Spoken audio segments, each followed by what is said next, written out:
I would like to ask Captain Inger Klein Olsen a few questions. She is the first woman captain of the legendary Cunard ship company. And would you be so nice to tell us how you became a captain of such prestigious ocean liner? Well, I think it was a part of the education. I was in line for becoming a captain, and it was just the time and circumstances, and I was lucky enough that I became captain of the Queen Victoria. How long it took you after you finished your studies to become the first woman captain of Cunard? Well, I was finished with my education in 1994, and I became a captain in 2010, so it was 16 years.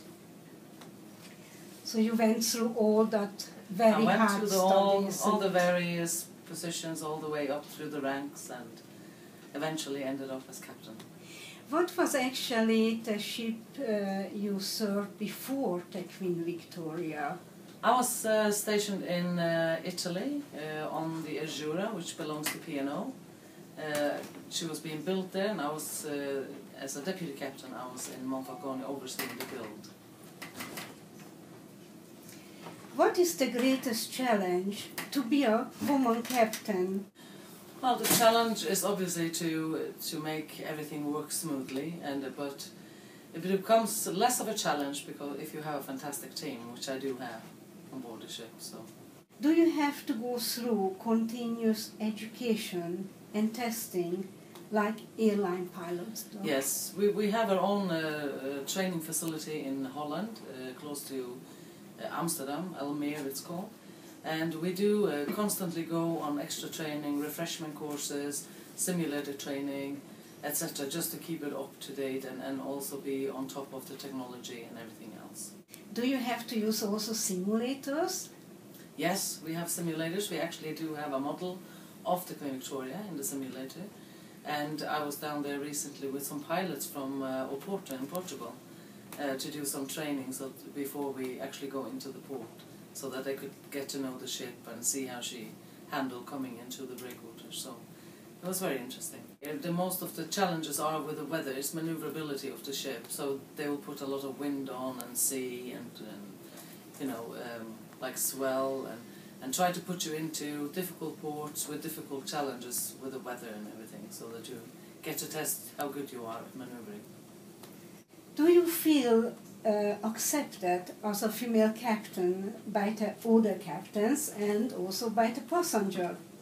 I asked around in the ship on the board on the Queen Victoria, and I can tell you that everybody told me that you do an exceptional, fantastic job. Thank you very much. Yeah, I think I have to say I was very pleasantly surprised when I was promoted, and I've got the support. And everybody was very supportive, both guests but also my colleagues. What is the greatest enjoyment to be in this admirable position, like able to meet famous people or travel around the world? It's a great pleasure to be able to travel around the world and you know, and do this job. Obviously that is definitely a benefit with the job and is one of the great things. Haven't met that many famous people. I met a few. We had Catherine Jennings on board, and to make sure that once we finished a voyage, that all our guests are really happy, because that is, then we've done our job and we have delivered what they came for. Did you ever marry anybody? No, not yet. But this can be a possibility because... Yes, I'm actually getting married this summer. So in July, so it's not so far away. What is the most scariest moment of your career as captain?